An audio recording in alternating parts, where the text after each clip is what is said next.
பண்பாட்டையும் உற்சவத்தையும் பறைசாற்றும் மதுரையில் பட்டுக்கென்றே பிரத்யேகமாய் மதுரை மகன்யாஸ். பெரியார் பிராமணர்களின் எதிரியா? பெரியார் பிராமணர்கள் உள்ளிட்ட எந்த மனிதர்களுக்கும் எதிரி அல்ல. அவரும் நிறைய முறை சொல்லி இருக்கிறார். இன்று வரையிலும் அவரை ஆதரிக்கிறார். அவருடைய இயக்கத்தை சார்ந்த தோழர்கள் எல்லோரும் அதை சொல்லிக் கொண்டுதான் இருக்கிறார்கள். 2500 ஆண்டுகளுக்கு முன்னால் கௌதம புத்தர் இந்த நாட்டில் வாழ்ந்தார். 2500 ஆண்டுகளுக்கு முன்னால் வாழ்ந்த கௌதம புத்தர் அன்றைய பெரியார். இன்றைக்கு நம் சமகாலத்திலே நமக்கு சற்று முன்னால் வாழ்ந்து மறைந்த பெரியார் இந்த நாளில் கௌதம புத்தர்.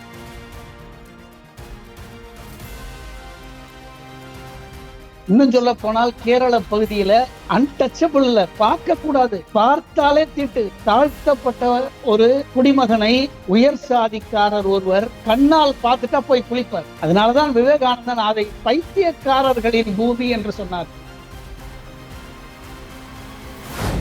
சுவைத்தவர் நெஞ்சுமெல்லாம் சமைத்தவர் நிலைத்திட உங்கள் சமையலில் எம் ஸ்ட்ராங் கட்டு பெருங்காயம். நீங்க என்னைக்கோ நடந்த புராண காலத்துல நடந்த விஷயங்கள், என்னைக்கோ நடந்த விஷயங்கள் இன்னைக்கோட நீங்க கம்பேர் பண்றீங்க. இன்னைக்கு பாத்தீங்கன்னா ஒரு இடைநிலை சமூகத்தை சேர்ந்தவர் ஒரு ஒடுக்கப்பட்ட சமூகத்தை சேர்ந்தவர்கள் ஒடுக்குறாருன்னா அதுக்கும் எங்களுக்கும் என்ன சம்பந்தம் அப்படின்னு சொல்லி அவங்க ஒரு கேள்வி கேட்கிறாங்க சார். சரியான கேள்வியா? இன்றைக்கு இருக்கிற நடைமுறையில் நேரடியாக உயர் சாதியினர், பிராமண சாதியினர், பார்ப்பன சாதியினர் இந்த மாதிரியான நடவடிக்கைகளில ஈடுபடுவது இல்லையா? இல்லைதான். ஆனால் நீங்க என்னைக்கோ நடந்தது என்று முதல்ல ஒத்துக்கிறீங்களா?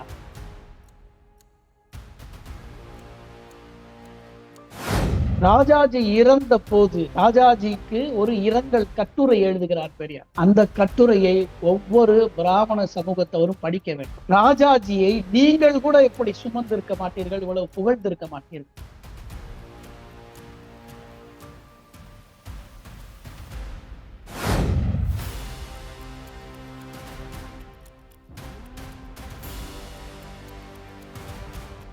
மின்னம்பலம் நேயர்களுக்கு வணக்கம். நான் விஷால் பொலிவர். சமீபத்துல இந்து மக்கள் கட்சி நடத்திய ஒரு போராட்டம், அந்த போராட்டத்தினுடைய மைய புள்ளியாக இருக்கிறது தமிழ்நாட்டில் பிராமணர்கள் ஒடுக்கப்படுகிறார்கள் அப்படின்ற அந்த தலைப்புல தான் அந்த போராட்டம்ன்றது நடைபெற்றது.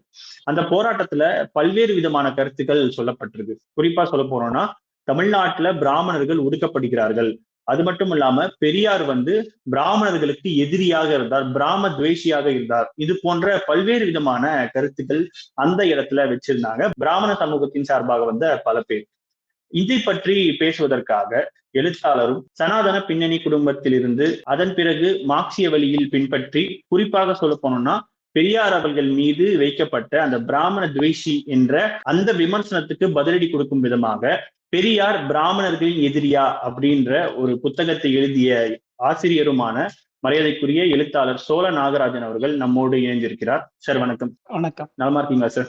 நலமா இருக்கேன். நீங்க எப்படி இருக்கீங்க? நலமா இருக்கேன் சார். தொடக்கத்துல நான் சொன்ன மாதிரி இந்து மக்கள் கட்சி சார்பா நடைபெற்ற ஒரு ஆர்ப்பாட்டம், அதுல பல்வேறு விதமான கருத்துக்கள் சொல்லப்பட்டிருக்கு சார். அதுல குறிப்பிட்டு உங்களுடைய புத்தகத்தின் தலைப்பில இருந்து அந்த கேள்வியாவும் நான் வைக்கலாம்னு நினைக்கிறேன் சார்.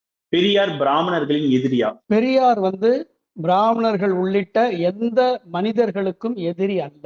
அவரும் நிறைய முறை சொல்லி இருக்கிறார். இன்று வரையிலும் அவரை ஆதரிக்கிறார். அவருடைய இயக்கத்தை சார்ந்த தோழர்கள் எல்லோரும் அதை சொல்லிக் கொண்டுதான் இருக்கிறார்கள். அதனால அவர் பிராமணர்கள் என்ற அல்லது பார்ப்பனர்கள் என்று சொல்லக்கூடிய ஒரு குழு மக்களுக்கு அவர் எதிரி அல்ல என்பதை நான் திட்டவட்டமாக இங்கே சொல்ல ஆசைப்படுகிறேன். சார், அதை தாண்டி இன்னொரு விஷயம் என்ன சொல்லப்படுதுன்னா, பெரியார் அவர்கள் பல இடங்கள்ல பிராமணர்களை எதிர்த்தார் அப்படின்ற மாதிரியான சில கருத்துக்கள் சொல்றாங்க சார். அந்த காலத்துல பெரியார் இருந்த காலத்துல அவர் பிராமணர்களுக்கு எதிரான கருத்துக்களை அவர் வச்சாரா அப்படின்ற ஒரு கேள்வி இருக்கு சார். அதாவது ஒரு செயல்பாடு இருக்கு அப்படின்னா அந்த செயல்பாட்டுக்கு ஒரு நோக்கம் இருக்கு. ஒரு நோக்கத்தோடு ஒருவர் ஒரு செயலை புரிகிறார் என்றால் அந்த செயல் சரியா தவறா என்று இன்னொருவருக்கு விமர்சிக்க உரிமை இருக்கிறது.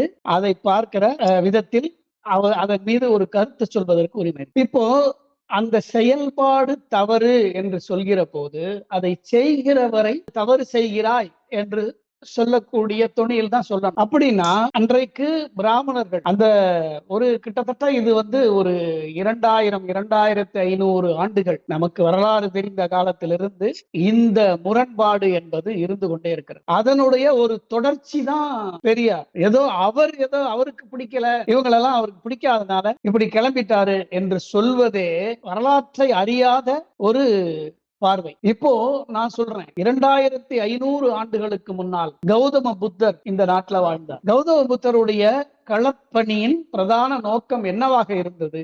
இந்த சனாதன இந்த மதத்தினுடைய சடங்காச்சாரங்களை எதிர்த்துதான் கௌதம புத்தர் களமாடினார். இதை இன்னை வரைக்கும் பொது வெளியில சொல்ல மாட்டேங்கிறாங்க. நான் என்ன சொல்கிறேன் என்றால், 2500 ஆண்டுகளுக்கு முன்னால் வாழ்ந்த கௌதம புத்தர் தான் அன்றைய பெரியார். இன்றைக்கு நம் சமகாலத்திலே நமக்கு சற்று முன்னால் வாழ்ந்து மறைந்த பெரியார் இந்த நாளின் கௌதம புத்தர். அப்படின்னா என்ன அர்த்தம்னா, இந்த நாட்டுல ஒரு மதம் இருந்ததே இல்லை. அதாவது படித்த வர்க்கம் என்று தங்களை சொல்லிக் கொள்ளக்கூடிய பிராமண வர்க்கம் ஏன் இந்த மாதிரியான வரலாற்றை ஆய்வு முறைப்படி அவர்கள் பார்க்கவில்லை, உள்வாங்கிக் கொள்ளவில்லை என்ற கேள்வியை நான் கேட்கிறேன். அதாவது நான் செய்யறேன் அப்படின்னா அது நான் தவறோ சரியோ, நான் செய்கிற செயல்பாட்டை ஆதரித்து அதற்கு வக்காலத்து வாங்கி நான் பேசிக்கிட்டே இருக்கிறது எத்தனை காலத்துக்கு அது சாத்தியப்படும் என்று பார்க்கணும். அன்றைக்கு புத்தர் தொடங்கிய அந்த போராட்டத்தின் தொடர்ச்சி தான் பெரியார்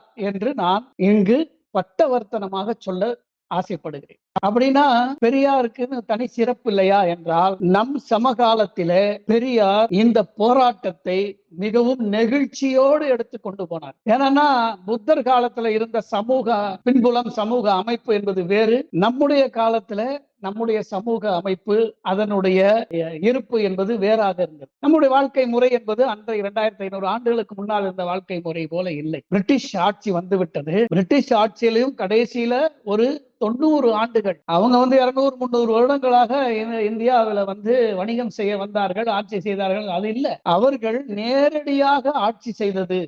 பிரிட்டனுடைய நேரடி ஆட்சி அமைந்தது கடைசி 90 ஆண்டுகள். அப்போ அந்த நாளில் அவர்கள் கொண்டு வந்த கல்வி யோசிச்சு பார்க்கணும். பிரிட்டிஷார் இங்க வணிகம் செய்ய இங்கு ஆட்சியை பிடித்து அதிகாரத்தில் உட்கார்ந்து நம்ம எல்லாம் அடிமைப்படுத்தினார்களா என்றால் உண்மை, அடிமைப்படுத்தினார்கள். ஆனால் அதற்கு முன்னால் இந்த சமூகத்திலே கல்வி என்பதும் அதிகாரம் என்பதும் எப்படி இருந்தது என்று பார்க்கணும். இவர்கள் பிரிட்டிஷ்காரன் வந்த போது பிரிட்டிஷ்காரனுக்கு அங்க பிரிட்டன்ல சமூக மாற்றம் என்பது தொடங்கிவிட்டது. அவர்கள் நாடு பிடிக்கத்தான் வந்தாங்க. வந்தபோது நம்மை விட ஒரு மேம்பட்ட வாழ்க்கை முறை அவர்களுடையதா இருந்ததால் அந்த வாழ்க்கை முறையையும் கொண்டு நம் மீது திணித்தார்கள். சரிங்களா?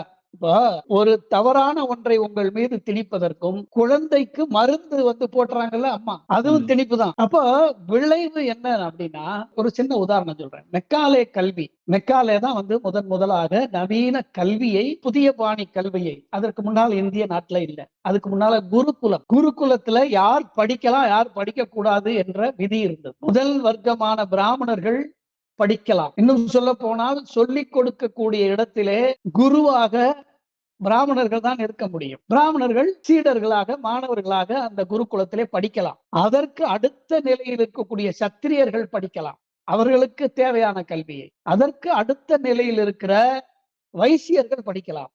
ஆனால் சூத்திரர்கள் படிக்கவே கூடாது என்று இப்படி ஒரு படிநிலை என்பது குருகுல கல்வி முறையில இருந்தது. அவர்கள் சொல்லிக் கொடுத்த கல்வியும் நவீன அறிவியல் சார்ந்த வாழ்க்கைக்கு தேவையான கல்வியா என்றால் அது கேள்விக்குரியது. அந்த கல்வியினால் வாழ்க்கைக்கு என்ன பயன் என்றால் அது கேள்விக்குரியது.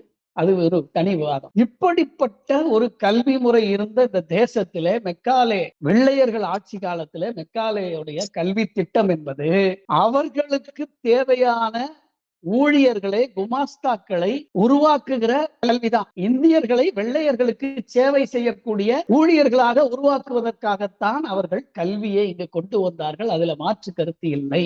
ஆனால் அது குருகுலத்தை விட மேம்பட்டு இருந்தது.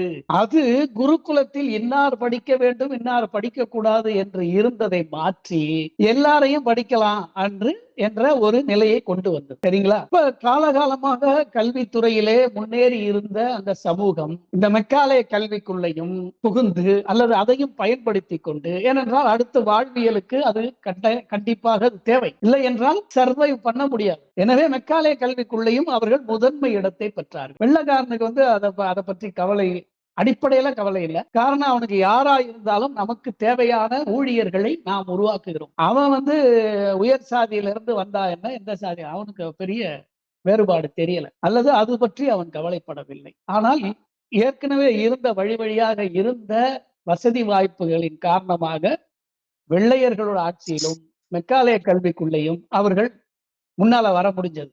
அப்போ இதை யோசிச்சு பாருங்க. அதாவது ஒரு இம்பேலன்ஸ்டு சொசைட்டியாக இருக்கிற போது நம்பிதான் எல்லாரும் சொந்த சகோதரர்கள் தான், அதுல யாரும் கருத்து வேறுபாடு இல்லை. ஆனால் ஒரு அண்ணன் காலகாலமாக எல்லா வசதிகளையும் வீட்டுக்குள்ள பெற்றுக்கொண்டு தம்பிக்கு எதுவுமே கிடைக்க வழிவிடவில்லை என்றால், கிடைக்கிற முயற்சியை அவன் தடுக்கிறான் என்றால், இந்த பொறாமை, போட்டி பொறாமை என்பது ஒன்று உருவாகும். இதுல இன்னொருத்தர், யாரோ ஒருத்தர், அந்த உறவினர் ஒருத்தர் அந்த வீட்டுக்குள்ளே இருக்கிறவர் கூட இருக்கலாம், அவர் என்ன செய்யறாரு, இது தவறுப்பா, அவனுக்கும் கொடுக்கணும் என்று குரல் கொடுக்கிறார். இதை நீங்க அப்போ அண்ணன் மேல உனக்கு வெறுப்பு இருக்கா, அண்ணனுக்கு நீ எதிரி என்று சொன்னால் எப்படி இருக்குமோ, அதுதான் பெரியார் விஷயத்தை நான் பார்க்கிறேன். அவர் இருக்கு என்னன்னா, இப்ப நீங்க 2000 ஆண்டுகளாக இருக்கிற ஒரு விஷயம் சொல்லியிருந்தீங்க. அதுதான் அவங்க குறிப்பிடுறது என்னன்னா, இங்க என்னைக்கோ நடந்த புராண காலத்துல நடந்த விஷயங்கள், என்னைக்கோ நடந்த விஷயங்களை இன்னைக்கோட நீங்க கம்பேர் பண்றீங்க. இன்னைக்கு பாத்தீங்கன்னா,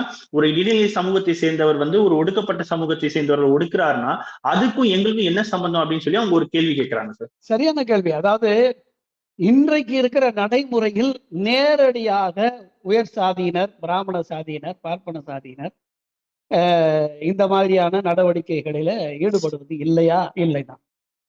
ஆனால் நீங்க என்னைக்கோ நடந்தது என்று முதல்ல ஒத்துக்கிறீங்களா? நான் கேட்கறது என்னன்னா, 2000 ஆண்டுகளுக்கு முன்னால் நம் முன்னோர்கள் தவறு செய்து விட்டார்கள்.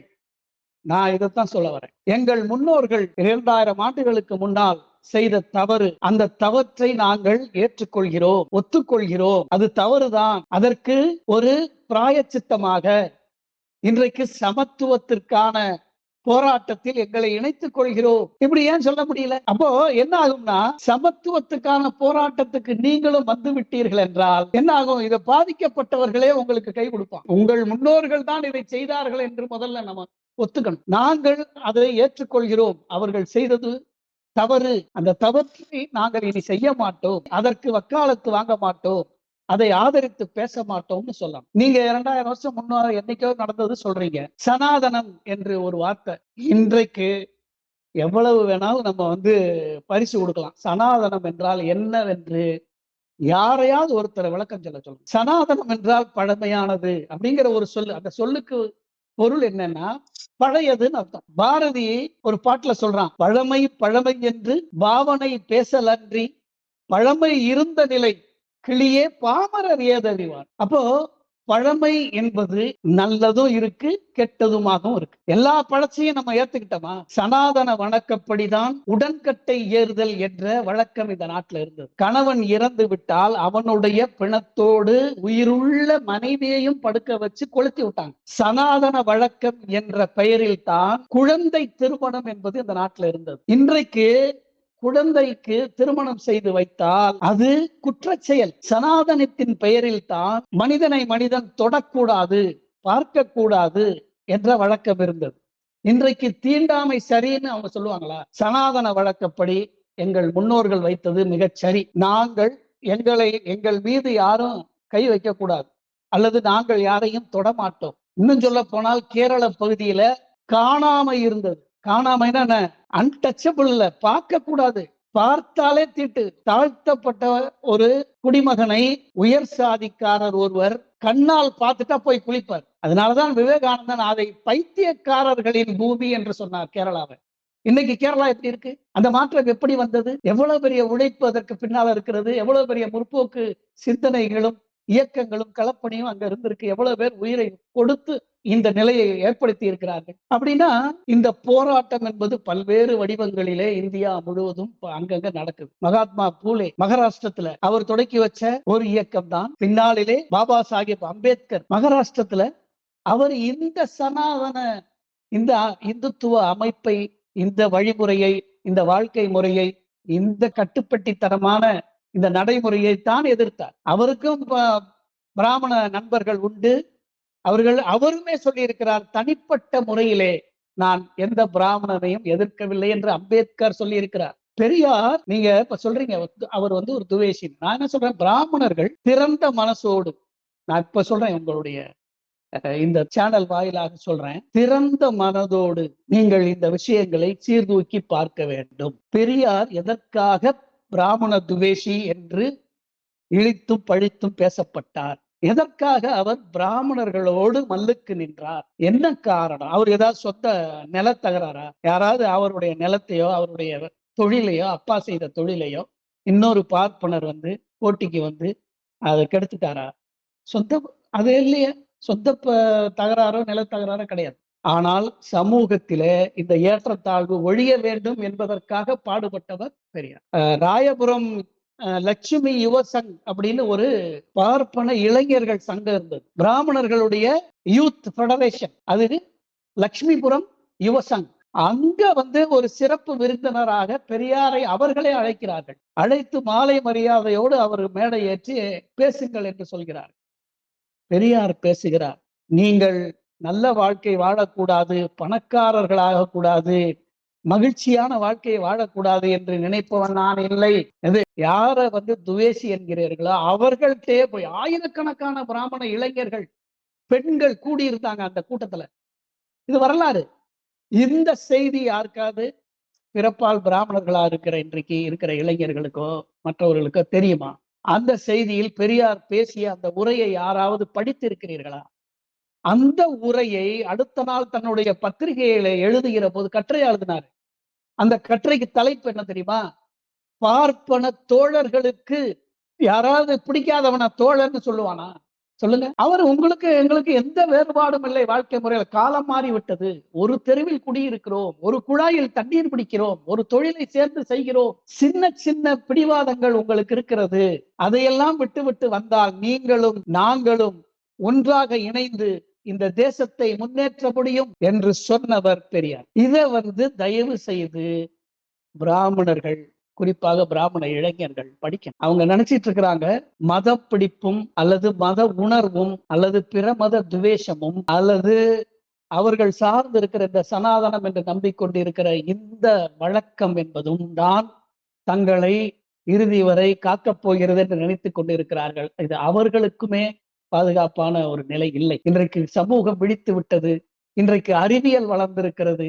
எவ்வளவோ டெக்னாலஜி, எல்லாத்தையும் நீங்களும் படிக்கிறீங்க. அவர்களும் அந்த கல்வியை படித்து கொண்டு இந்த இரு பிறப்பாளர்கள் என்று பிராமணர்களுக்கு ஒரு பேர் உண்டு. பிறக்கும் போது அவன் சூத்திரனா தான் பிறக்கிறான். அவனுக்கு உபநயனம் செய்யப்பட்டு பூணூல் போட்ட பிறகுதான் அவன் பிராமணராக தரம் உயர்கிறான். அப்ப ரெண்டு பிறப்பு. முட்டைக்குள்ள அவங்க தான் சொல்லுவாங்க, பறவை முட்டை தான் போடுது, அதுக்குள்ள வளர்ந்து குஞ்சு வருது. அது போல பிறக்கும் போது நாங்களும் சூத்திரர்கள் போலத்தான் பிறக்கிறோம். பிறகு எங்களுக்கு பிராமணர்களாக எங்களை தரம் உயர்த்துவதற்காக உபநயனம் என்ற சடங்கு செய்யப்படுகிறது என்பது இன்று வரை அவர்கள் சொல்லிக் கொண்டிருக்கிற ஒன்று. ஆனால் நான் சொல்லுவேன், அவர்கள் இரு பிறப்பாளர்கள் என்பதை விட இரட்டை வேடம் போடுகிறவர்கள் அல்லது இரண்டு மனம் படைத்தவர்கள் என்று நான் சொல்லுகிறேன். என்னன்னா, ஒன்று, நவீன வாழ்க்கைக்கு தேவையான அத்தனை கல்வியையும் அவர்கள் பெறுகிறார்கள், மகிழ்ச்சிகரமாக அதை ஏற்றுக்கொள்கிறார்கள். அந்த கல்வியிலே அவர்கள் முத்திரை பதிக்கிறார்கள். எவ்வளவு நெருக்கடி இருந்தாலும் ஆயிரக்கணக்கான ஆண்டுகளாக கல்வியிலேயே இருந்ததுனால அவர்களால் அதை எளிதாக அடைய முடிகிறது. அது ஒண்ணு. அப்போ நவீன கல்வியை பெற்ற பிறகு இவையெல்லாம் பழசு, இதெல்லாம் வேண்டாம், உதறி விட்டுருவோம்னு நினைக்காம அதையும் தூக்கி சுமக்கிறார்கள். இப்படி இரண்டு விதமான வாழ்க்கையை வாழ்கிறவர்களாக இருக்கிறார்களே தவிர இரட்டை பிறவிகள் என்று சொல்வது ஏதோ ஒரு நம்பிக்கை சார்ந்திருக்கிறது. உண்மையிலேயே நவீன வாழ்க்கைக்கு தேவையானதையும் அவர்கள் எடுத்துக்கொண்டு அதே நேரத்துல பழைய விஷயங்களே. இதுக்கு என்ன காரணம் என்று நான் கேட்கிறேன். ஏனென்றால் சனாதனம், இந்துத்துவம் என்று மதம் சார்ந்து பேசுகிற போது இது அவர்களை ஒரு உயர்ந்த இடத்துல வச்சுக்க முடியும். மற்றவர்கள் எல்லாம் தாழ்ந்தவர்கள் என்று சொல்ல முடியும். எல்லோரும் அர்ச்சகராவது சரி என்று ஏன் அவர்களால் சொல்ல முடியவில்லை? எல்லோரும் இந்துக்கள் என்று சொல்கிற அதே வாயால் இந்துக்கள் எல்லோருக்கும் அர்ச்சகராகும் தகுதி இருக்கிறது என்று ஏன் சொல்லவில்லை? அப்ப அதுக்கு மட்டும் நான் தான் இன்று வரை பேசிக் கொண்டிருக்கிறார்கள், இன்று வரை அதை எதிர்த்து கொண்டிருக்கிறார்கள். அப்படின்னா அது ரெண்டு தானே. எல்லோரும் இந்துக்கள் என்று சொன்னால் பெரிய பலம் கிடைக்கும். அந்த பலத்தை பயன்படுத்தி மறுபடியும் நான் தான் உயரத்தில் இருப்பேன் என்று சொல்வது எவ்வளவு பெரிய மோசடி. இதை செய்யக்கூடாது என்பதுதான் பெரியார் சொன்னது. பெரியார் யாரையுமே வெறுக்கல. நீங்கள் வாழ்கிற அந்த உயர்ந்த வாழ்க்கையை, நல்ல வாழ்க்கையை, வசதியான வாழ்க்கையை நாங்களும் வாழ வேண்டும் என்றுதான் நான் ஆசைப்படுகிறேன். உங்களை ஓடி போயிடணும், இந்த நாட்டை விட்டு போயிடணும், அல்லது நீங்க நல்லா இருக்கக்கூடாது, அழித்து போய்விடும் என்று நான் நினைத்தவன் அல்ல. அதற்காக என்னுடைய கழகம் வேலை செய்யவில்லை என்று சொன்னார். சார் தாண்டி இன்னொரு விஷயம் இருக்கு சார். இப்ப இந்த போராட்டத்துல பாத்தீங்கன்னா பெரியார் அவர்களுக்கு எதிராக நிறைய பெண்களுமே கருத்துக்கள் தெரிவிச்சிருந்தாங்க. உங்க புத்தகத்திலேயே நீங்க ஒண்ணு சொல்லியிருந்தீங்க, பல பார்ப்பனர்கள் என்னைய வசைப்பாடுறாங்க, ஆனா அக்ரகாரத்துல இருக்கக்கூடிய விதவை பெண்ணுக்காகவும் நான் போராடுறேன், அந்த பெண்ணுக்கு என்னுடைய வார்த்தைக்கான அர்த்தம் புரியும் அப்படின்னு சொல்லியிருந்தீங்க. ஆனா இந்த போராட்டத்துல பார்க்கும் பொழுது பல பிராமண பெண்களே பெரியார் அவர்களே விமர்சிச்சிருந்தாங்க. இது எப்படி பாக்குறீங்க? அதாவது புரிஞ்சுக்காம ஒரு விஷயம். அதாவது இப்ப பாத்தீங்கன்னா மதம் என்றால் எந்த மதமா இருந்தாலும் சரி, அதே போல நாம் இங்கு குறிப்பிட்டு சொல்லக்கூடிய இந்து மதம் என்று சொல்லக்கூடிய அறியப்படுகிற மதம், அது ஏன் பிற்போக்குத்தனமாக இருக்கிறது என்றால் அதனுடைய அடிப்படையே என்னன்னா, ஒன்று ஜாதிய ஏற்றத்தாழ், இன்னொன்று ஆணாதிக்கம் அல்லது பெண்களை அடிமைப்படுத்தி வைப்பது. அதுதான் இப்ப சூத்திரர்களும் பெண்களும் ஒரு மோசமான யோனியில் பிறந்தவர்கள் அப்படின்னு எழுதி வச்சிருக்கிறாங்க. அப்ப பெண்களையும் அவர்கள் உயர்வாக ஏற்றுக்கொள்ளவில்லை. ஏன்னா இன்னைக்கும் நீங்கள் பிராமண வீட்டு சடங்குகளில் பெண்கள் ஒரு பொம்மை போல நின்றுட்டு இருப்பாங்க. பெண்களே தனியா செய்யக்கூடிய வழிபாட்டு முறையெல்லாம் தனியா இருக்கு, அது வேற. திருமணம் போன்ற சடங்குகள்ல, இறப்பு போன்ற சடங்குகள்ல, இப்போ திருமணத்துல கணவன் அவர் தான் சபை நிறைவாக சபையை நிறைத்து கொண்டு உட்கார்ந்திருப்பார். மனைவி உட்கார கூட மாட்டாங்க, நின்று கொண்டு ஒரு தர்ப்ப புல்ல கையில வச்சு அவர் மேல அப்படி தொட்டுக்கிட்டு இருப்பாங்க. அப்படின்னா என்ன அர்த்தம்னா, இவர் தான் எல்லாம் செய்வதற்கு தகுதியானவர், ஆண் தான், நான் வேடிக்கை பார்த்து கொண்டிருக்கிறேன், எனக்கு கொஞ்சம் லேசா சார்ஜ் கிடைக்கட்டும் என்று அந்த புல்ல வச்சு அவர் கணவனை தர்பை புல்லால் தொட்டு கொண்டிருப்பாரு. அப்போ பெண்களுக்கு ஒரு சமத்துவம் கூட வேணாம், உரிமையே கிடையாது. அப்போ அப்படிப்பட்ட சூழலில் தான் உடன்கட்டை ஏறுதல், குழந்தை திருமணம் இதெல்லாம் வந்தது. இதெல்லாம் ஒரு காலத்துல அது சரி என்று எங்கள் முன்னோர்கள் நினைத்து கொண்டிருந்தார்கள். ஆனால் அது முற்றிலும் ஒரு முட்டாள்தனமான வழக்கங்கள். இன்றைய நவீன வாழ்க்கைக்கு அது பொருந்தாது. எனவே நாங்கள் அந்த மாதிரியான வழக்கங்களை கைவிட்டு விடுகிறோம் என்று சொல்லாமல் சொல்லி அதெல்லாம் இன்னைக்கு கைவிட்டுட்டாங்க.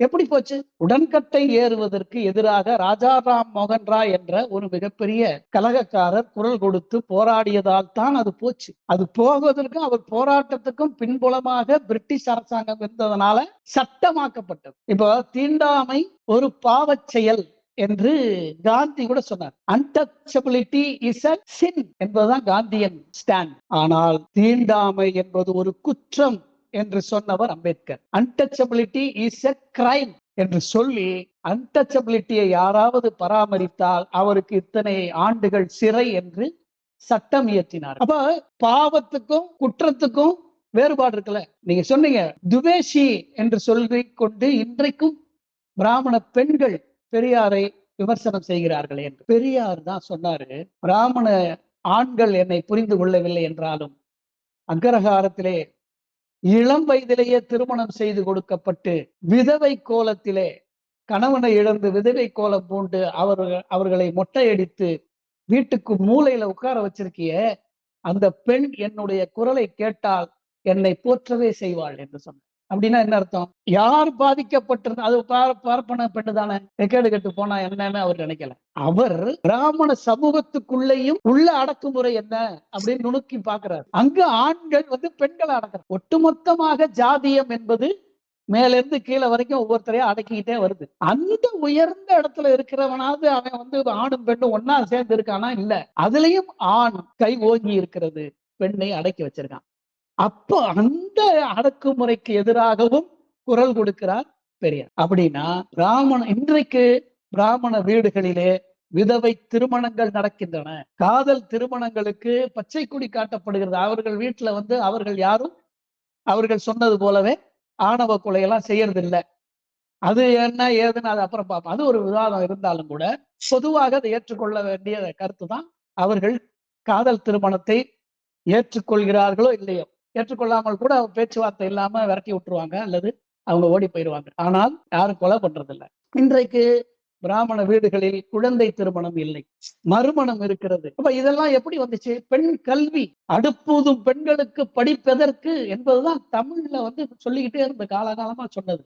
அடுப்பு ஊதுற பெம்பளைக்கு எதுக்கு படிப்பு? ஆனால் பெண் கல்வியை முதலில் நுகர்ந்த வர்க்கம் அவர்கள் தான். அப்போ இந்த தமிழ்நாட்டில சமூக சீர்திருத்தம் என்பது நடந்து பெரியார் போன்றவர்கள், பெரியாரின் தலைமையில, பெரியார் தான் இதுக்கு பிரதானமான காரணம். இடதுசாரிகளும் நிறைய செய்திருக்கிறார்கள். ஆனால் பெரியார் தான் இன்றைக்கு இந்தியாவிலேயே வடநாட்டுல அம்பேத்கருக்கு சமமாக ஒரு சமூக சீர்திருத்தவாதி சிந்தனையாளர் கிடையாது. தென்னாட்டிலே பெரியாருக்கு சமமான ஒரு சீர்திருத்த சிந்தனையாளர் கிடையாது. இன்னும் சொல்ல போனால் கம்யூனிஸ்ட் தலைவராக இருந்த இந்தியாவிலே தேர்தல் முறையிலே, உலகத்திலேயே தேர்தல் முறையிலே முதல் முறையாக ஆட்சி அமைத்த EMS நம்பூதிரிபாட், அவர் கேரளத்திலே நம்பூதிரி என்ற அந்த பிராமண சமூகத்தை சேர்ந்தவர். அவர் முழுக்க முழுக்க முற்போக்குவாதி, இடதுசாரி, மார்க்சிஸ்ட். அவருக்கு சாதி வேறுபாடெல்லாம் கிடையாது. பாட்டாளி வர்க்கம் என்னை தத்தெடுத்து கொண்டது என்று சொன்னார். அவர் கல்லூரியில் படித்துக் கொண்டிருந்த காலத்திலேயே தமிழ்நாட்டிலே பெரியார் இயக்கம் நடந்து கொண்டிருந்தது. அவர் எழுதுகிறார், தமிழ்நாட்டிலே ஈவே ராமசாமி நாயக்கருடைய இயக்கத்தை நான் கவனித்து வந்தேன். அது எனக்கு பல்வேறு விதங்களில் வழிகாட்டியது. யோசிச்சு பாருங்க, கேரளாவில் இருக்கிற ஒரு பிராமண தலைவர் கூட தன்னுடைய நிலை மாற்றத்திலே ஈவேராவின் பங்களிப்பு என்பது பிரதானமாக இருக்கிறது என்று எழுதியிருக்கிறார். அப்படின்னா பிராமண சமூகத்துல இன்னைக்கு ஏற்பட்டிருக்கிற தலைகீழ் மாற்றத்திற்கு நீங்க தமிழ்நாட்டிலையும் கேரளாலையும் இருக்கிற மாதிரி வடநாட்டுல இருக்கிற கர்நாடகால கூட அல்லது மகாராஷ்டிரத்துல இருக்கக்கூடிய பிராமண வீடுகள்ல மாற்றங்கள் வரல. ஏன் வரல? அவர்களுக்கு பெரியார் தாக்கம் இல்லை. அப்படின்னா நான் என்ன சொல்றேன்னா, பிராமணர்கள், பொதுவாக பிராமண பெண்கள் பெரியாரை படிக்க வேண்டும், புரிந்து கொள்ள வேண்டும், அவருக்கு நன்றியோடு நடந்து கொள்ள வேண்டும். அவர் உங்களெல்லாம் துவேஷம் செய்யவில்லை. ஆனா சார், அதுல இன்னொரு விஷயம் என்ன சொல்லப்படுதுன்னா, குறிப்பிட்ட சில வார்த்தைகளை அவங்க குறிப்பிடுறாங்க. பிராமணிய எதிர்ப்பு அல்லது பார்ப்பன எதிர்ப்பு. நீங்க இதுவே மற்ற சமூகத்துல ஒரு ஒடுக்குமுறை பண்றாங்கன்னா அந்த சமூகத்தோட பேரை சொல்லி அந்த EM அப்படின்ற அந்த வார்த்தையை பயன்படுத்துவீங்களா அப்படின்ற அந்த கேள்வியை கேட்கிறாங்க. அதுல நியாயமா இல்லையா? இல்ல, அதாவது இந்து மதம் என்பது காலகாலமா இந்த மதத்துக்கு பேர் கிடையாது, சரிங்களா? அது எல்லாருமே ஒத்துக்கிறாங்க, அவங்களும் ஒத்துக்கிறாங்க. சங்கராச்சாரியரை எழுதியிருக்கிறார். வெள்ளக்காரன் தான் நமக்கு எல்லாரையும் ஒண்ணு சேர்த்து இந்துன்னு பேர் வச்சான், அதனால நம்ம தப்பிச்சோம் அப்படின்னு எழுதுறாரு. தப்பிச்சோம்னு என்ன அர்த்தம்? அப்ப ஏதோ ஒரு சிக்கல் இருக்கு. பல்வேறு மதங்கள், பல்வேறு நம்பிக்கைகள் கொண்ட நாடாகத்தான் இது இருந்தது. இங்கு வெளியில இருந்து வந்த மதங்கள் கிறிஸ்தவமும் இஸ்லாமியர்களும் கிறிஸ்தவர்களும் கணிசமான அளவு இங்க இருக்கும் போது இவர்களை எப்படி பிரித்து நாம் கணக்கில் வைத்துக் கொள்வது என்ற நிலை வருகிற போது வெள்ளக்காரன் யாரெல்லாம் இஸ்லாமியர்கள் இல்லையோ, யாரெல்லாம் கிறிஸ்தவர்கள் இல்லையோ, யாரெல்லாம் பார்சிகள் இல்லையோ, இப்படி சொல்லி மற்றவர்கள் எல்லாம் இந்துக்கள் என்று ஒரு வகைமையில எல்லாரையும் ஒண்ணு சேர்த்தான். அவனுடைய வசதிக்காக பிரிட்டிஷ்காரர்கள் தங்களுடைய கோப்புகளை பராமரிக்கிறதுக்காக அவர்கள் செய்து கொண்ட ஒரு குறுக்கு வழி ஏற்பாடு தான் இந்துன்னு இதுக்கு பேர் கொடுத்தது. அதுக்கு முதல்ல இந்து மதம் என்று இல்லை. அப்ப என்ன இருந்துச்சு? எதை எதிர்த்து புத்தர் குரல் கொடுத்தார்? பிராமணியம் என்பது என்னன்னா சாதியம்தான். பார்ப்பனியம் என்று தமிழில் சொல்லப்படுகிறது. பார்ப்பனர், பார்ப்பான் என்ற சொல்லு இழிவானது இல்லைங்க. நான் முதல்ல இங்க சொல்ல ஆசைப்படுறேன். பார்ப்பனர் என்ற சொல் சங்க காலத்திலேருந்தே இருக்கு, சரிங்களா? சங்க காலத்திலேயே பார்ப்பனர் என்ற சொல் இருக்கு, அதற்கான ஆதாரங்கள் இருக்கு. பாரதி தன்னுடைய கவிதைகள் எங்கேயுமே பிராமணன் என்ற சொல்லை பயன்படுத்தவே இல்லை. கட்டுரையில வேணா எழுதியிருக்கலாம். கவிதைகளில் அவன் ரொம்ப தூய தமிழை தன்னுடைய பாடல்களிலே வைக்க மிகப்பெரிய முயற்சி எடுத்துக்கொண்டவன் பாரதி. அப்போ தூய தமிழில் இவர்களை பார்ப்பனர் என்றுதான் குறிப்பிட வேண்டும் என்று பாரதிக்கு தெரிஞ்சிருக்கு, சரிங்களா? அவன் பார்ப்பனர்கள் மீது விமர்சனத்தை தான் வச்சான், அது கூட உயர்வா பேசல. அந்த விமர்சனங்களுக்கு யாராவது இப்ப பாரதிய அவங்களும் எங்க ஆளுன்னு சொல்லி சாதி ரீதியாக அவர்கள் பாரதிய கொண்டாடுவாங்க. ஆனால் பாரதி எழுதிய பிராமண எதிர்ப்பு கவிதைகளை அவர்கள் நேர்மையான இதயத்தோடு வாசித்து அதற்கு பதில் சொல்லி இருக்கிறார்களா? இனிமேலாவது சொல்லுவாங்களா? பாரதி என்ன சொன்னான்? இந்த கவிதையை பாரதி பொய் சொல்லிவிட்டான் என்று எழுதுங்கள், இல்லை என்றால் பாரதி சொன்னது உண்மை, அது என்றைக்கோ நடந்தது, இப்போது அவற்றையெல்லாம் நாங்கள் ஏற்றுக்கொள்ளவில்லை என்று சொல்லுங்கள். இப்ப நான் சொல்றேன், சூத்திரனுக்கு ஒரு நீதி, பாரதியோட வரிகள். சூத்திரனுக்கு ஒரு நீதி, தண்டச்சோறுண்ணும் பார்ப்புக்கு வேறொரு நீதி. பிராமண பார்ப்பனன் என்று சொல்றான், வெறுமன பார்ப்பனன் சொல்லல, தண்டச்சோறுண்ணும் தண்டச்சோறுங்கிறான். தண்டச்சோறுண்ணும் பார்ப்புக்கு வேறொரு நீதி, சாத்திரங்கள் சொல்லுமாயின், உன்னுடைய சாஸ்திரம் இப்படித்தான் சொல்லி இருக்கிறது என்றால், சாத்திரங்கள் சொல்லுமாயின் அவை சாத்திரம் அல்ல, சதி என்று கண்டோம். அது சதி, யாரோ செய்த சதி. யாரோ செய்த சதி என்று நாமும் ஏற்றுக்கொண்டு விட்டால் நமக்குள்ள என்ன பிரச்சனை? நாங்க செய்யலங்க, யாரோ செஞ்சுட்டான், தப்பு. சூத்திரனுக்கு ஒரு நீதி, தண்டச்சோறுன்னும் பார்ப்பதற்கு வேறொரு நீதி, சாத்திரங்கள் சொல்லுமாயின் அவை சாத்திரங்கள் அல்ல, சதி என்று கண்டோம் என்று பாரதி சொன்னதை நாங்கள் முழுக்க முழுக்க ஒப்புக்கொள்கிறோம், ஏற்றுக்கொள்கிறோம். யாரோ செய்த சதி, அவர்கள் எங்களுடைய முன்னோர்களாய் இருந்தாலும் நாங்கள் ஒப்ப மாட்டோம். இன்றைக்கு இருக்கிற நவீன வாழ்க்கையில் எல்லோரும் சகோதரர்கள் என்று ஏன் சொல்ல மாட்டேங்கிறாங்க? அப்பன் வெட்டிய கிணறாக இருந்தாலும் உப்பு தண்ணீரை குடிக்க முடியுமா என்பது தமிழிலே ஒரு சொல் இருக்கு. எங்க அப்பா வெட்டிட்டாரு இந்த கிணத்தை, அதனால இந்த தண்ணியைத்தான் குடிப்பேன் அப்படின்னு உப்பு தண்ணியா இருந்துச்சுன்னா குடிப்பீங்களா? குடிக்க மாட்டோம்ல. அப்போ அப்பா வெட்டின கிணறு, அதுல என்ன உனக்கு பெருமை? அந்த தண்ணி ஒரு உப்பு என்று அதை கைவிடுங்கள் என்றுதான் பெரியார் போராடினாருங்க. இல்ல சார், இப்போ முன்னோர்கள் செஞ்ச தவற அதை ஒத்துக்கணும் அப்படின்னு நீங்க சொல்றீங்க இல்லையா? அப்ப இந்த பாயிண்டே என்ன தோணுதுன்னா, பிராமணர்கள் தங்களை நிரூபிச்சுக்கிட்டே இருக்கணுமான்ற ஒரு கேள்வி எழுது இல்லையா? இல்ல, வேண்டாம். ஒரு தடவை, அதாவது நான் என்ன சொல்றேன்னா, நிரூபிக்கணும்னு அவசியம் இல்லை, யாருமே கேட்கணும் ஒவ்வொரு தடவையும் நிரூபிக்கணுமா. முதல்ல இப்ப பிராமணர்களுக்குன்னு ஒரு சங்கம் இருக்கு, எல்லா ஜாதிகளும் சங்கம் வச்சிருக்கு. கடைசியில இருக்கக்கூடிய, கீழே இருக்கக்கூடிய தலித்துகள் அவர்களும் அமைப்பாக திரளுறாங்கல்ல, அவர்களுக்கும் அரசியல் அமைப்பு இருக்கு, சங்கங்கள் இருக்கு. இந்த ரெண்டுக்கும் நோக்கத்துல வேறுபாடு இருக்குன்னு நான் நினைக்கிறேன். பிராமணர்கள் ஒன்றாக சேர்ந்தது வேற, அவர்கள் தாங்கள் இழந்ததை திரும்ப பெறணும்னு நினைக்கிறாங்க. இழந்த நன்மையை, நல்ல வாழ்க்கையை, ஏதோ ஒண்ணு நாங்க இழந்துட்டோம், அது மறுபடியும் எங்களுக்கு வந்தாகணும் அப்படின்னு நினைச்சு அந்த சங்கத்தை கட்டுகிறார்கள். கீழே இருக்கக்கூடிய, அடிமட்டத்தில் இருக்கக்கூடிய தாழ்த்தப்பட்ட ஒடுக்கப்பட்ட மக்களுடைய திரட்சி என்பது சாதி ஒழிப்பை நோக்கமாக கொண்டது. சாதியே இருக்கக்கூடாது. எது அப்ப முற்போக்கு? மேல இருக்கிற சாதியோ அல்லது இடைநிலையில் இருக்கிற சாதிகளுமே சாதிகளாக திரண்டால் அது தங்கள் சாதி ஏற்கனவே அனுபவித்து வந்ததை இழந்து விட்டோம் என்றோ அல்லது இழந்து விடக்கூடாது என்பதற்காகவோ அந்த ஒன்று சேர முயற்சி என்பது இருக்கு. கீழே இருக்கிற தாழ்த்தப்பட்ட தலித் மக்கள் ஒன்று சேர்வது என்பது ஒட்டுமொத்த சாதிகளுக்கு எதிராக இருக்கு, அல்லது சாதி ஒழிப்பை நோக்கமாக கொண்டு இருக்கு. அப்போ அதுதான முற்போக்கானது. அப்போ நீங்க ஒவ்வொரு தடவையும் உங்களை நிரூபித்துக் கொண்டே இருக்க வேண்டிய அவசியம் இல்லை. ஒரு தடவை இது மனம் திறந்து சொல்லிவிட்டால் போதும். முதல்ல இந்த மாதிரி இப்படி ஒரு நோக்கத்துக்கு ஒன்று கூடி போராடுவதே தவறு. இப்ப அவங்க இன்னொன்னு இப்ப யோசிச்சு பாருங்க, எத்தனையோ பிரச்சனைகள் இருக்கு. ஒரு திரைப்படத்துல உண்மையிலேயே அந்த நாயகன், அவர் யாரை பத்தின ஒரு பயோபிக் எடுக்கப்படுகிறதோ அந்த நாயகன் பிராமண சமூகத்தை சேர்ந்தவர், அவர் ஒரு ஐயங்கார், ஏன் அந்த ஐயங்கார்னு சொல்லல அப்படின்னு அவங்களுடைய முதல் கோரிக்கையே அதுதான் இருக்கு. எவ்வளவோ பிரச்சனைகள் இருக்கும்போது இது ஒரு பிரச்சனையா?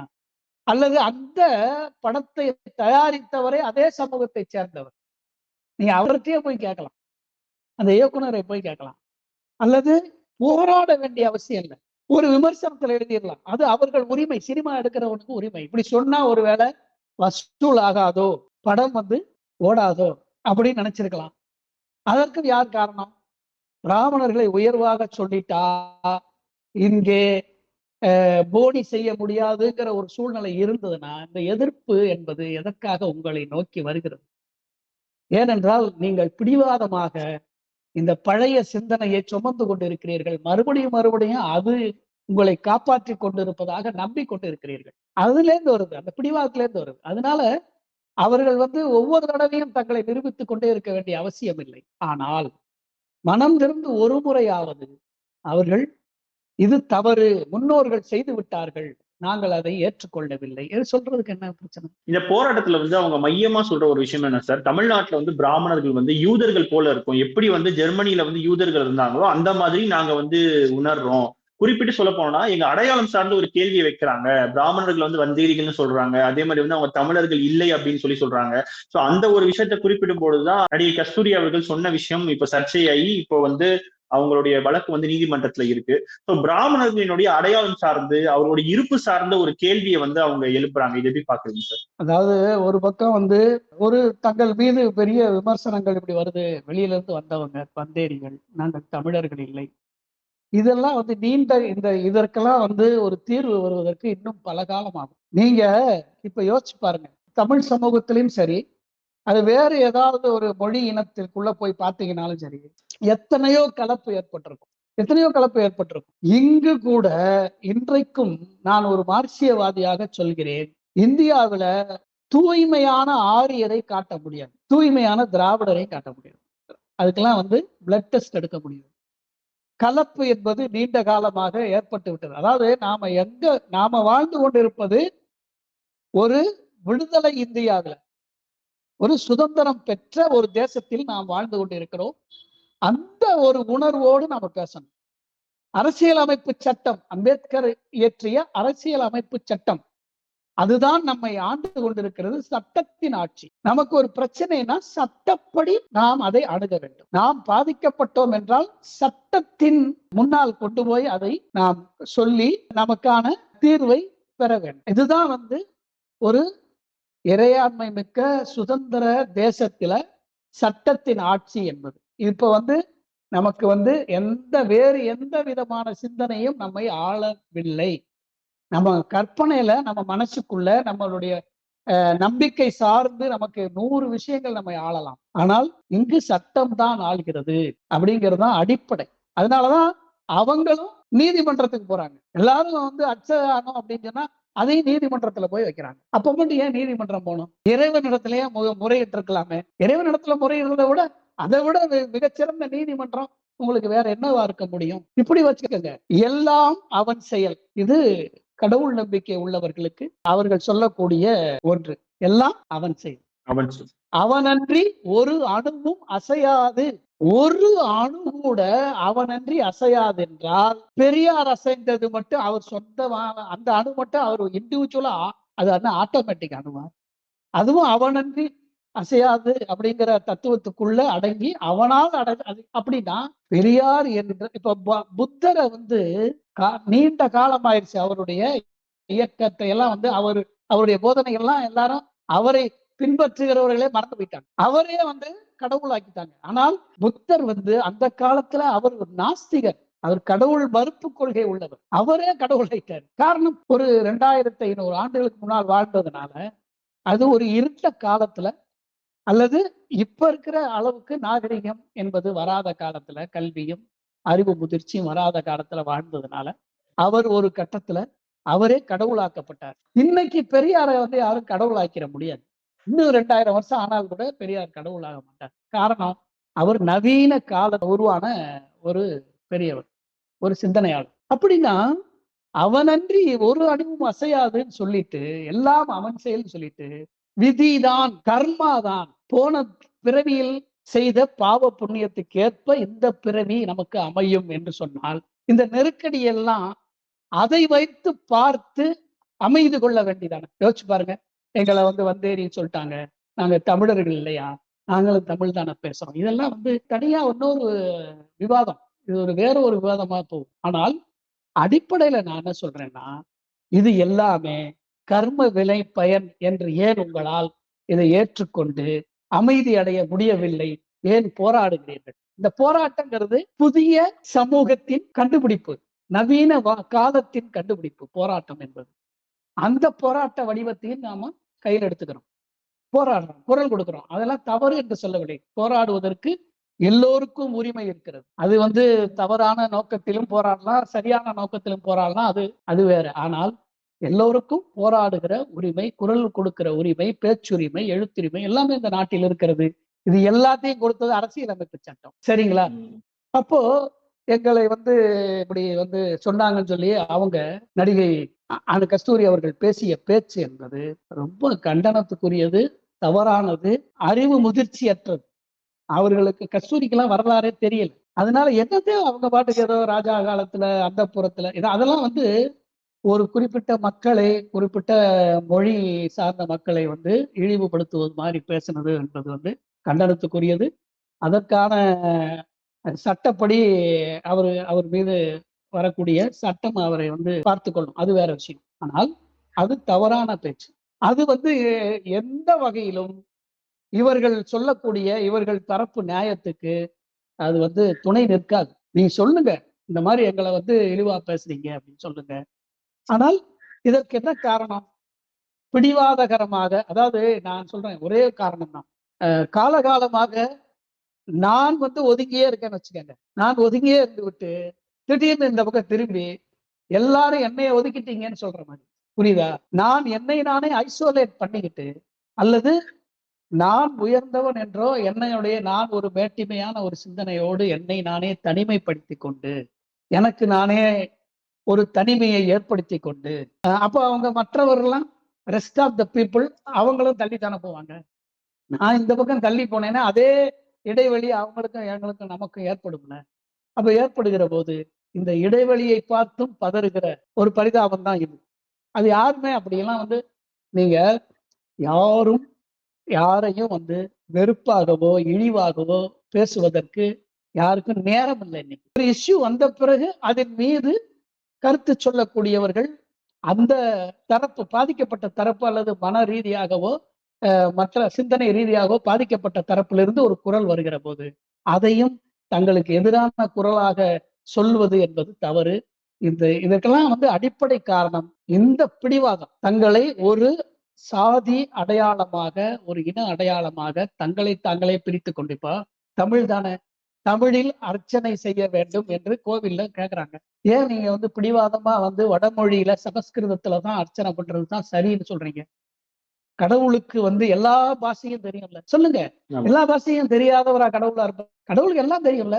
அவனன்றி ஒரு அணுவும் அசையாது, எல்லாம் அவன் செயல் என்றால் சர்வ லோகத்தையும் கட்டி காக்கக்கூடிய இறைவனுக்கு எந்த மொழியில் மனசால நினைச்சாலே அவனுக்கு போய் சேரும். நான் உன்னை நாடி வரமாட்டேன், என் இடத்துல இருந்து கொண்டு என் மனதார உன்னை வேண்டுகிறேன், என் குரலுக்கு நீ செவி சாய்ப்பாயா, என் சிந்தனையை நீ உன் காதில் விழுமா என்றால், அப்படி விழுந்தால் தானே அவர் கடவுளா இருக்க முடியும், நீங்க சொல்ற அடிப்படை. அப்ப இந்த மொழியில தான் நான் அர்ச்சனை பண்ணுவேன், இதுதான் சிறந்த மொழி என்று சொல்லி ஒரு பக்கம் அது ஒரு பிழைப்புக்காக, இன்னொரு பக்கம் தமிழ் மீது நாங்கள் தங்களுடைய அடையாளத்தை தமிழோடு இணைத்துக் கொள்வது. இது ஒரு விதமான ஒரு எனக்கு நான் தனிப்பட்ட முறையில் சொன்ன இது ஒரு பரிதாபகரமான ஒரு நிலை. இந்த நிலையை மிகச் சரியாக பரிசீலனை செய்து இதற்கு ஒரு தீர்வு காண வேண்டியவர்கள் பிராமண சமூகத்தினர் தான், மற்றவர்கள் கிடையாது. அவர்கள் தாங்கள் இதுவரை செய்து கொண்டிருந்தது, நினைத்து கொண்டிருந்தது எல்லாம் முன்னோர்கள் சொன்னது என்று நாங்கள் நினைத்தோம். அதெல்லாம் தவறாக போய்விட்டது. இனி நாங்கள் அவற்றை கைவிடுகிறோம் அப்படின்னு சொன்னா யாரு இத மறுக்க போறாங்க? பெரியார் சொன்னார், பார்ப்பானும் வேண்டாம் பறையனும் வேண்டாம். அவர் தாழ்த்தப்பட்ட தலித்துகளுக்கும் துவேஷியா அவர் சொல்ற வார்த்தை அது. அவர் எழுதினது பார்ப்பானும் வேண்டாம் பறையனும் வேண்டாம். இவர்கள் இல்லை என்றால் இந்த தேசத்தில் யார் இருப்பார்கள்? மனிதர்கள் இருப்பார்கள். அதாவது சாதி ஒழிய வேண்டும், சாதி இல்லாத ஒரு சமூகமாக, நவீன சமூகமாக, சமத்துவமான ஒரு சமூகமாக இது மாற வேண்டும் என்பது மட்டும்தான் என்னுடைய குறிக்கோளை தவிர வேறு எதுவும் யாரையும் இழிவாக பேச வேண்டும் என்றோ இழிவாக நடத்தப்பட வேண்டும் என்றோ நான் நினைக்கவில்லை என்று சொன்னவர் தான் பெரியார். அப்ப சாதி ஒழிப்புக்கு உங்களுடைய நிலைப்பாடு உதவியா இருக்கா? சாதி என்ற இந்த ஏற்றத்தாழ்வு, இந்த அநீதி நீடிக்க வேண்டும் என்பதற்காக நீங்கள் போராடுகிறீர்களா என்று உங்கள் மனசாட்சியை பார்த்து நான் கேட்கிறேன். சோ ஒட்டுமொத்தமா நம்ம பார்க்கும் பொழுது பெரியார் அவர்களுடைய எழுத்துக்களை படிச்சா அவரு பிராமணர்களை வெறுக்கவில்லை, அது மட்டும் இல்லாம பிராமணர்களுக்கு ஆதரவாக எவ்வளவு விஷயங்கள் செஞ்சாருன்றதை நம்மளால புரிஞ்சுக்க முடியும்ல சார்? கண்டிப்பா. அதாவது பார்ப்பன நண்பர்கள், என் ஆலோசனையை கேட்டு நடக்கக்கூடிய பார்ப்பன நண்பர்கள் எனக்கு நிறைய இருக்கிறார்கள் என்று சொன்னவர் பெரியார். எல்லாருக்கும் தெரிஞ்ச அவருடைய மிகச்சிறந்த நண்பர் ராஜாஜி. அவருக்கு ஒரு நெருக்கடி வருகிற போது ராஜாஜியிடம் போய் ஆலோசனை கேட்டிருக்கிறார். இன்னும் சொல்ல போனால் பலருக்கு தெரியாதது என்னுடைய நூலில் இருக்கிறது. ராஜாஜி இறந்த போது ராஜாஜிக்கு ஒரு இரங்கல் கட்டுரை எழுதுகிறார் பெரியார். அந்த கட்டுரையை ஒவ்வொரு பிராமண சமூகத்தவரும் படிக்க வேண்டும். ராஜாஜியை நீங்கள் கூட இப்படி சுமந்திருக்க மாட்டீர்கள், இவ்வளவு புகழ்ந்திருக்க மாட்டீர்கள். ராஜாஜியினுடைய அத்தனை நல்ல விஷயங்களையும் பெரியார் தன்னுடைய கட்டுரையில் வைக்கிறார். ஒரு படத்தை போட்டு ஆழ்ந்த இரங்கல் நண்பனே அப்படின்னு போட்டு முடிச்சிருக்கலாம். அவருக்கு ஒரு பெருந்தன்மை இருந்ததனால் தான் ராஜாஜியை அரசியல் ரீதியாக எதிர்த்தவர் பெரியார். அதே நேரத்திலே தனிப்பட்ட முறையில் அவர் மீது மிகப்பெரிய நட்பு கொண்டிருந்தவர் பெரியார். அவர் 2 பேரும் சின்ன வயசுல இருந்தே நண்பர்கள்.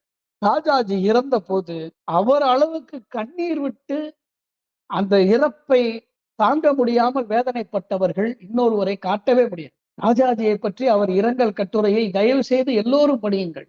படித்தால் நமக்கே ராஜாஜியினுடைய இன்னொரு பக்கமும் தெரியும். உன் நண்பனை காட்டு உன்னை பற்றி சொல்கிறேன்னு சொல்லுவாங்கல்ல. அப்படின்னா ராஜாஜி மோசமானவர்னா பெரியாருக்கு எப்படி மிகச்சிறந்த நண்பனா இருக்க முடியும்? அப்ப ராஜாஜி கிட்ட இருந்த நல்ல விஷயங்களை, நல்ல குணங்களை, நல்ல உயர்ந்த விஷயங்களை எல்லாம் பெரியார் தன்னுடைய இரங்கல் கட்டுரையிலே எழுதி அதை இந்த சமூகத்திற்கு சொல்லி இருக்கிறார். அவர் எப்படி பிராமணர்களுக்கு துவேஷியாக இருக்க முடியும்?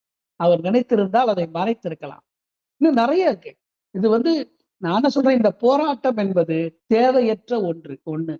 2வது, அவர்கள் போராடிய முறை, பேசிய முறை, அவர்கள் மற்ற தெலுங்கு பேசுகிற மக்களை இழிவாக சொன்னது, இது எல்லாமே கண்டனத்துக்குரியது. ஆனால் அவர்கள் நிதானமாக தங்களை தாங்களே பரிசீலிக்க வேண்டிய காலம் என்பது எப்போதான் வந்துருச்சு. இப்போதாவது அவர்கள் அந்த பரிசீலனை செய்ய வேண்டும். பெரியாரை சாட்சியாக வைத்து தங்களுடைய பழைய காலத்தை பரிசீலனை செய்தால் நிச்சயமாக அவர்களை யாரும் கைவிடப் போவதில்லை. அவர்களும் இந்த மண்ணின் மைந்தர்களாக இருக்க முடியும். அவர்களும் இந்த தேசத்துக்காக, இந்த தமிழ் மக்களுக்காக, தமிழ் நாட்டுக்காக இன்னும் நிறைய பங்களிப்புகளை செய்ய முடியும். அதை யாரும் தடுக்கப் போவதில்லை. ஆனால் அந்த பிடிவாதம் மட்டும்தான் இன்று வரையில் அவர்களை ஒதுக்கி வைத்திருக்கிறது. அவர்கள் தங்களை தாங்களே விலக்கி வைத்து கொண்டு எல்லோரும் தங்களுக்கு எதிராக இருக்கிறார்கள், தங்களை விலக்கி வைக்கிறார்கள் என்று சொல்வது சரியான வாதம் அல்ல என்பதுதான் நான் சொல்றேன். நிச்சயமா சார், தொடர்ந்து பேசுவோம். சமகாலத்துல நடந்த மிக முக்கியமான விவாதத்தை மிகவும் ஆழமான ஒரு பதிலை நீங்க சொல்லியிருந்தீங்க. உங்கள் நேரத்தை ஒதுக்கி பல்வேறு கேள்விகளுக்கு மிக ஆழமாக பதில் தந்தமைக்கு நன்றி சார். நன்றி, உங்களுக்கும் நன்றி. இந்த போராட்டம், அந்த போராட்டத்தை மட்டும் வைத்துக்கொண்டு அதை மட்டும் நாம் பேசுவது என்பது நேர விரயம் என்று நான் நினைக்கிறேன்.